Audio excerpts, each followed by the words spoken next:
আসসালামু আলাইকুম, welcome to cooking studio. কতদিন পরে এই ইন্ট্রোটা শুনলেন বলেন তো? প্রায় 3.5 মাসের ওপরে। একদম ঠিক ধরেছেন।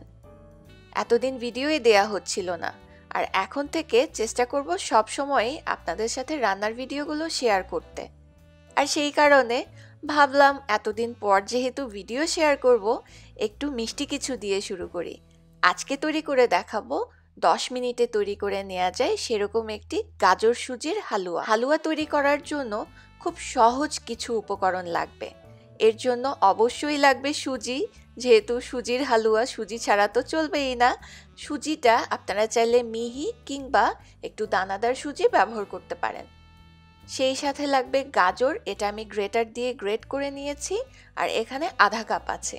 এখানে চিনি আছে, এটাও আধা কাপ। আর ঘি আর তেল এই দুটো মিলিয়ে আমি আধা কাপ ব্যবহার করেছি। চেষ্টা করবেন ঘিটা অবশ্যই ব্যবহার করতে, শুধু তেল দিয়ে কিন্তু হালুয়া খেতে ভালো লাগে না। এখানে নিয়েছি 2 টুকরো দারচিনি আর 2 টুকরো এলাচ।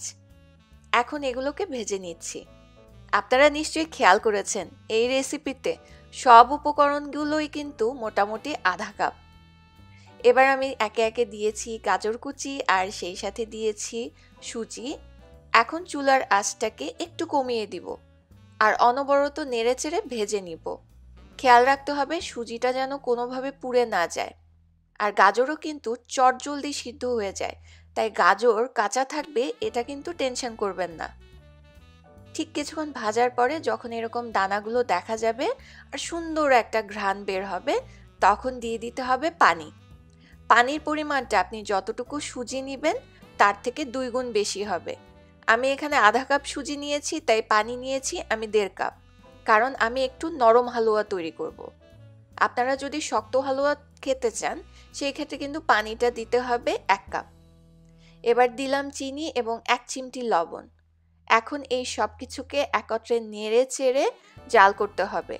দেখবেন যে 5 মিনিটেরও কম সময়ে ঠিক এরকম হালুয়াটা প্যানের গা ছেড়ে ছেড়ে দিবে। আর দেখেন দানাগুলোও কিন্তু সুন্দর বোঝা যাচ্ছে। হালুয়াটা হয়ে গেছে, এবার সার্ভ করে নিচ্ছি। দেখলেন তো কত চটজলদি হয়ে গেল। সুজি হতে খুব বেশি একটা সময়ও লাগে না, আর খেতে কিন্তু অসাধারণ। এবার খেয়ে নেয়ার পালা। খেয়ে দেখি তো কেমন হলো। দারুণ মজা হয়েছে, আলহামদুলিল্লাহ। আমি তো পরোটা দিয়ে খাচ্ছি, আপনারা কিন্তু চাইলে রুটি দিয়ে খেতে পারেন, আবার চাইলে এমনি এমনিও খেতে পারেন। আমার কিন্তু সুজির হালুয়া খুবই প্রিয়। পরবর্তী রেসিপি দেখার নিমন্ত্রণ জানিয়ে আজকে তাহলে বিদায় নিচ্ছি। খুব ভালো থাকবেন। আল্লাহ হাফেজ।